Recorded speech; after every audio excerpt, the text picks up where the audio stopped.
welcome everyone to our NCAA Digital March Madness Men's Basketball Bleacher Report deep dive into the bracket. I'm Andy Katz. All right, so as we are taping this is Tuesday, the first day of the first four. So it happens quickly now, right into it. So before we get to other aspects of the bracket, I just want to address the first four now that I've had time to actually sort of think about it all. And look, a little constructive criticism.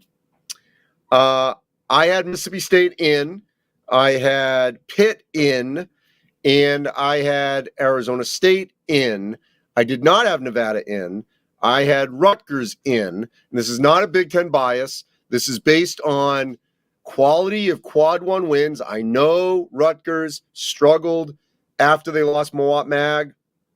Only one quad one win after that. They had a bad loss at Minnesota, bad home loss to Nebraska. They did beat Michigan in the Big Ten tournament. But Nevada, to me, just didn't do it enough.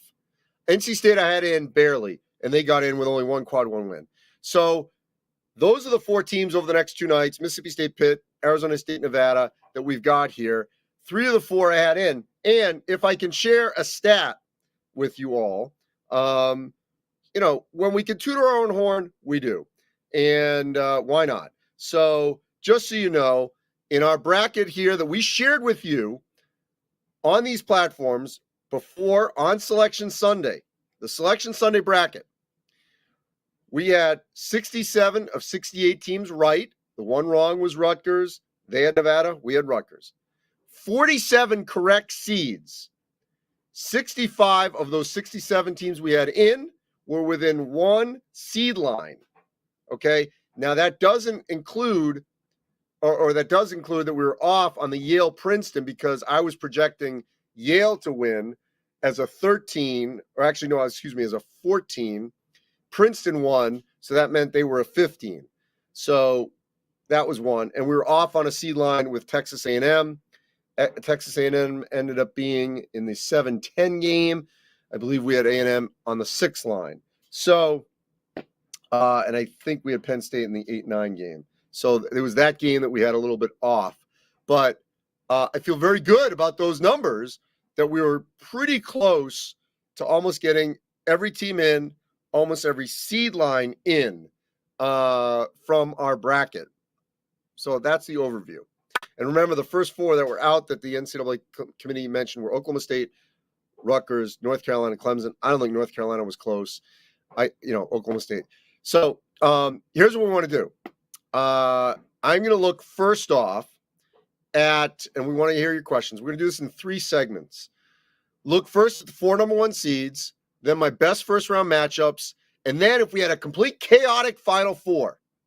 And the rules for the chaos Final Four, you got to be 10 or higher. Not one bid league or higher. Seed 10 or higher. And obviously we have some brand names that were double-digit seeds. And that happens every year lately. All right, so I'm going to rank these in order of easiest path to the Final Four. And easy is a relative term, of course. Let's start in the South. I think Alabama has the easiest path to the Final Four. And they're the number 1 overall seed, so you would argue they should, because in their bracket, their 8-9 winner, Maryland or West Virginia, they're simply better than. They have more depth, and I think those schools would have a hard time matching up.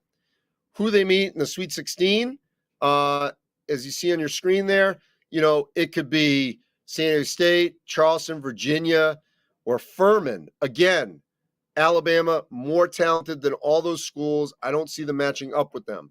The bottom part of the bracket, is there a team that could take out Alabama in the bottom part? Well, it's one I have taking them out, and that's Arizona in the Elite 8. Outside of that, Baylor certainly is capable, but they've got to play better than they've been playing to knock them out. So, to me, I see really 2 schools in this bracket that could knock Alabama out. Baylor or Arizona. Virginia can D up Alabama. I don't think they can score with them. So that's Alabama. That's number 1. Number 2, Kansas. Again, Bill Self is back. So in Kansas's bracket, who could be Kansas? Normally, I would say Arkansas or Illinois, but neither school has been consistent at all. So I don't trust either one. St. Mary's, VCU, UConn, Iona. In that grouping, the only one I could see beating Kansas is UConn. But does UConn get by VCU or St. Mary's? We shall see. Or even Iona. Again, inconsistent. So that's one team in that grouping to get to the Elite Eight. Bottom part of the bracket. Again, who could beat Kansas? Well, TCU could, and Gonzaga could, and UCLA could. So those three certainly could. So there's, I guess, 3 or 4 teams I see could knock out Kansas. That's why I have them second in terms of path. Third easiest path is Purdue. In the lower left quadrant of your bracket, who can beat Purdue? Well, I've said this on all platforms. If we go to the east on the lower left, I think Purdue's hardest game is going to be the winner of, well, I'm assuming it's Memphis over FAU. If it's FAU, then it's not the hardest game. The hardest game for Purdue will be Memphis, if that's who they face, assuming that's what happens. Memphis has the athleticism, has the size, has a big-time scorer in Kendrick Davis. They can beat Purdue. I am projecting Purdue to win, but I will not be shocked at all if Memphis wins that game. Further down, Duke, which lost to Purdue in Portland, certainly can beat Purdue. That's 2. Kentucky, if they play up to their potential, can beat Purdue because Oscar Tshiebwe can match up with Zach Edey, even though he's not as tall. That's 3. K-State has the athleticism to challenge Purdue. Michigan State has played Purdue very well, knows how to play Purdue. Even though they lost, they know how to play Purdue. And then Marquette. Marquette may not have the true size to play, but they've got really good guard play.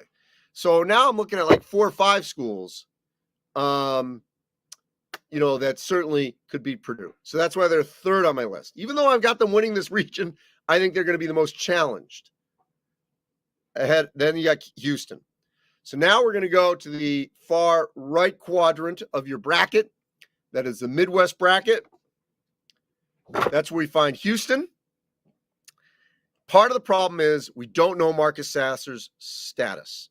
Groin injuries are tricky.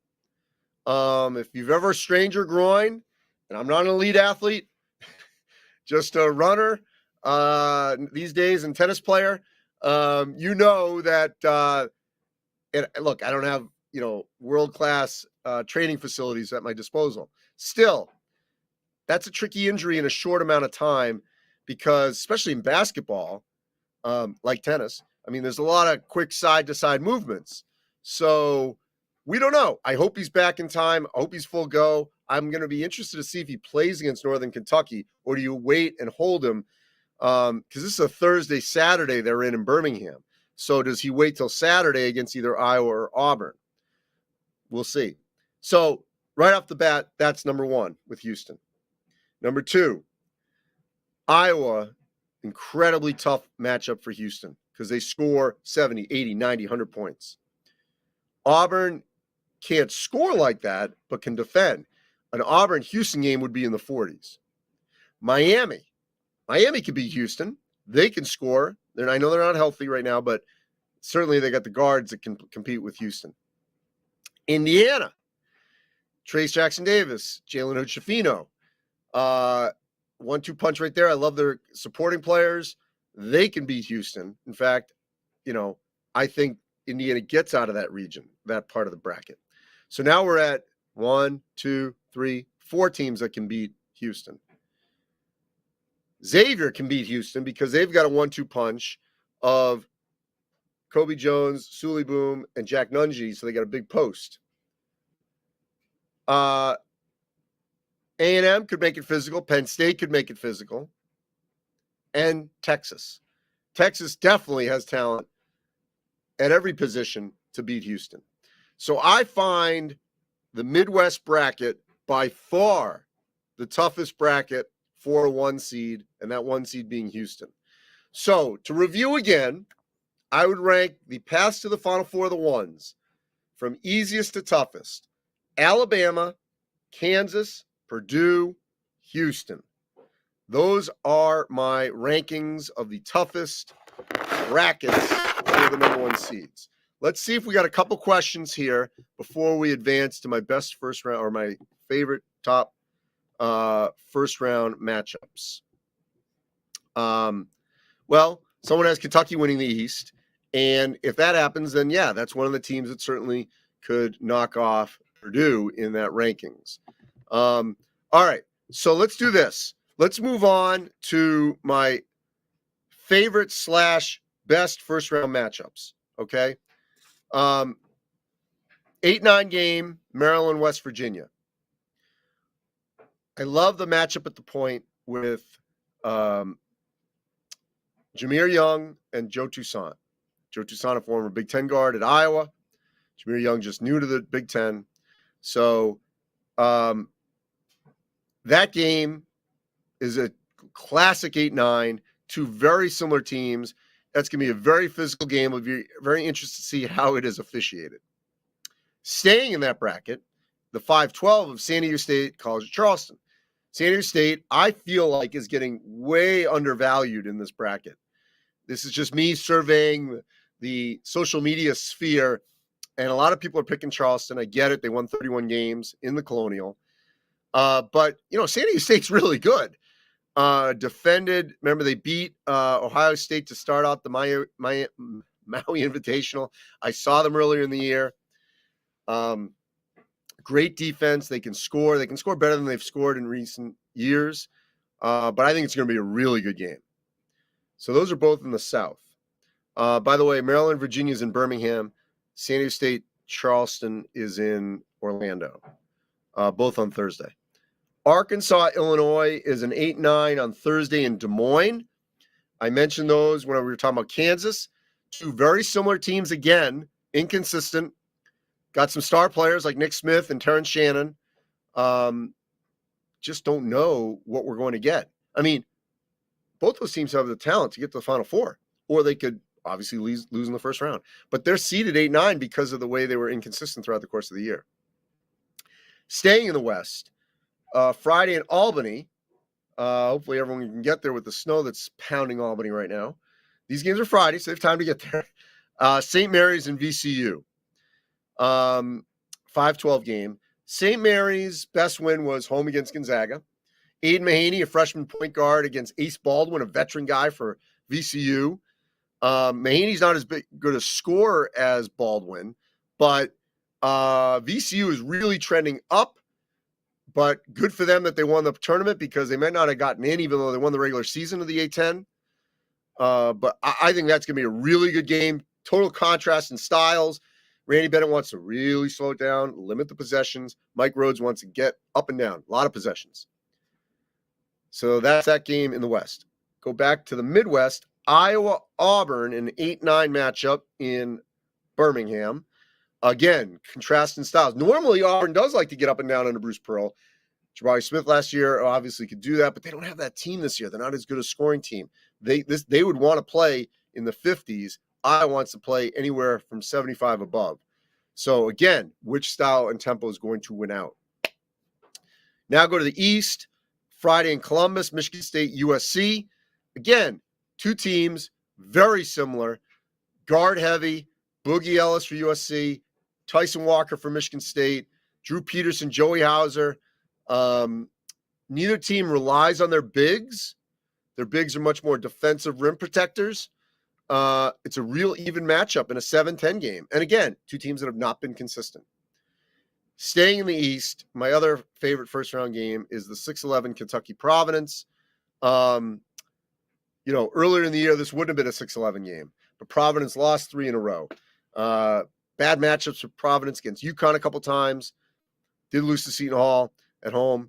Bryce Hopkins used to play at Kentucky, now playing for Providence. My concern for Providence is how are you going to match up with Sheboy? Ed Croswell is not the he's going to have to use all 5 fouls. They're going to need to come off the bench with other bigs to deal with Sheboy. And that's going to be the big concern. So those are my favorite round of 64 first round matchups. See what you think there. Let's see if we got a couple here. What about Duke Oral Roberts? So, yes, the matchup of Jeremy Roach for Duke and Max Asmus for Oral Roberts is going to be really good. I like that. But the fact that Duke is healthy, they're underseeded as a 5. I had them as a 4. So I kind of feel bad for ORU because ORU had the pieces like they did a couple years ago to be a Sweet 16 team. It's just not going to happen. All right, who's my favorite 15 seed? Good question. I would probably say Vermont. Vermont with Finn Sullivan, America East Player of the Year, going against Marquette in Columbus. They're playing really well at the right time. They've won games before as a 14-15. So I like them. Confirm and pull the upset. Can they? Yes. Virginia is always beatable. You know why Virginia is always beatable? Because they let you stay in the game. Is Houston the worst 1 seed to pick to win it all? Kind of trying to figure out what you're asking. I guess the answer is yes, because I think they have the hardest path to get there. So I would say yes, they are the hardest team to look at as a 1 to win. All right, so now we like to call this our Chaos Final Four. If the whole thing goes crazy, who could come out of each region double-digit seed to Houston? In the East, USC. They're the double-digit seed if complete chaos happens. I would have maybe had Providence weeks ago, but no. USC, Boogie Ellis is the kind of player that could carry a team, multiple rounds. Now, USC would need some help, other upsets along the way. Could they get there? All right. In the South, why not ride the College of Charleston, right? 31 wins. Pat Kelsey's done a great job. So that would be the chaos winner in the South. What a chaotic scene that would be if College of Charleston as a 12 got to the Final Four. In the Midwest, I would go with Penn State as a 10. They're hot. They played for the Big Ten tournament title game on Sunday. Jalen Pickett could be, the player of the tournament. They got shooters. They're old. They're actually one of the oldest teams here in the field. So that would be a chaotic Final Four out of the Midwest. And out of the West, let's go with the Rams of VCU from the A-10. No love for the A-10. VCU. Ace Baldwin leads them as a 12 seed. So our complete chaos Final Four. 10 seed USC, 12 seed Charleston, 10 seed Penn State, and a 12 VCU. That's your chaos Final Four. Sky's falling, chaos, craziness in Houston. What kind of fans would we have there? I think, we'd get great fan support from the brands of USC, Penn State, Charleston, the whole city would come. So would the city of Richmond. So we'll see. Memphis, Purdue, who do I like? I think that would be an unbelievable game. Unbelievable game. I'm going to still pick Purdue because of experience with Edey and Mason Gillis and Ethan Morton and Brandon Newman, overshadowing the inexperience on their guards of Braden Smith and Fletcher Lawyer. The athleticism, I think, is a major concern for them. And I also want to see about Memphis. They strung together 3 straight wins in Frisco. I believe that's where the American tournament was. Can they continue to do it? Because that's been their problem this year, is stringing along, full 2 weeks of playing really well. First 1 seed that goes out, I've got Houston. So that's the converse of what that other question was of, the most difficult team path to pick would be Houston. It's also the one I would pick to be bounced early. But after that, you'd say it's probably Purdue, even though I'm picking Purdue. So if you want to reverse my order, the ones to leave out early would be Houston, Purdue, Kansas, Alabama, in terms of getting knocked out. So we shall see. Because actually, Purdue was the only one I had getting there, but Alabama had getting to the Elite Eight, losing to Arizona. So, all right. So that was our deep dive. I hope there was a lot of things to chew on here. We've got a lot of these throughout the course of March, different stages of the way. So I hope you guys stay tuned here on Bleacher Report. I really appreciate the engagement. And as always, you can follow all our social media content on this app, on March Madness Men's Basketball. It's March Madness MBB on Twitter and Instagram. And then, of course, NCAA.com. So for all of us here, appreciate all the hard work in New York, Atlanta, Indy, and everywhere in between. I'm Andy Katz, and we got games starting on Tuesday night. Happy March Madness.